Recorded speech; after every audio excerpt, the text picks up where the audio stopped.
nous sommes cette fois-ci de l'autre côté de l'Atlantique. Oui, nous sommes là-bas avec quelques années de plus. Nous sommes en 1927 et un petit matin il se passe ceci. Cet avion, c'est un Ryan. Oui, un Ryan, tout le monde a oublié son nom et c'est normal.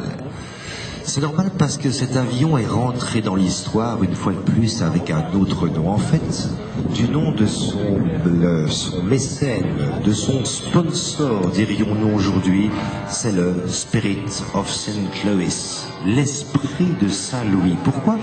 Eh bien parce que son pilote avait auprès de la ville de Saint-Louis aux États-Unis trouvé les moyens financiers de financer justement son projet. Et son projet, il est fou, il est complètement dingue. Il consiste à traverser l'Atlantique, nous sommes en 1927, rappelez-vous, de traverser l'Atlantique à bord de cette toute petite chose volante de ce Ryan. C'est Charles Lindbergh, bien sûr, on connaît l'histoire, un vol monumental, mémorable. Il a fallu véritablement bourrer cet avion de carburant partout où c'était possible. Imaginez qu'il n'y a pas de pare-brise, le pilote ne voit rien devant lui. À la place du pare-brise, on a monté encore un réservoir d'essence de plus. Pour voir, il a juste une petite fenêtre latérale et un périscope coulissant qui lui permet, au milieu du tableau de bord, de jeter un coup d'œil latéralement, sur le côté ou devant lui. Le reste du tableau de bord, à part les commandes de base, eh bien c'est une constellation de tuyaux, de robinets, tout ça pour véhiculer le carburant dont il a besoin pour sa tentative. C'est énorme.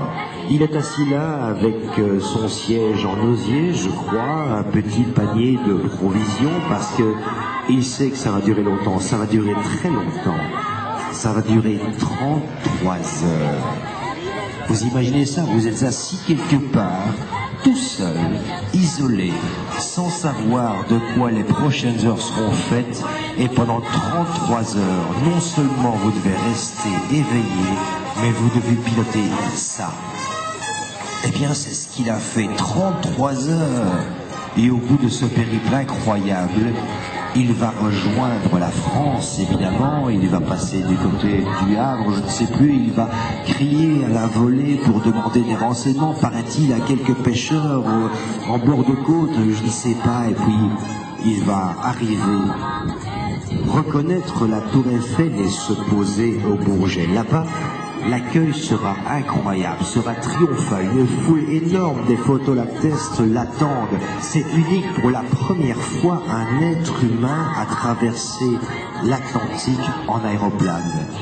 Il faudra protéger Charles Lindbergh et son aéroplane tellement la foule enthousiaste veut parfois prélever des morceaux sur l'avion en tant que souvenir. Voilà, en quelques minutes à peine, 2 pages complètement historiques où pendant ces quelques minutes, nous avons remplacé le gazon de Cerny-la-Ferté par de l'eau. Applaudissements s'il vous plaît pour notre pilote et son Spirit of St. Louis, c'est ce moment là encore magique de l'histoire de l'aviation. On vous avait dit qu'on aurait ainsi des moments à faire frémir, à faire vibrer véritablement. Et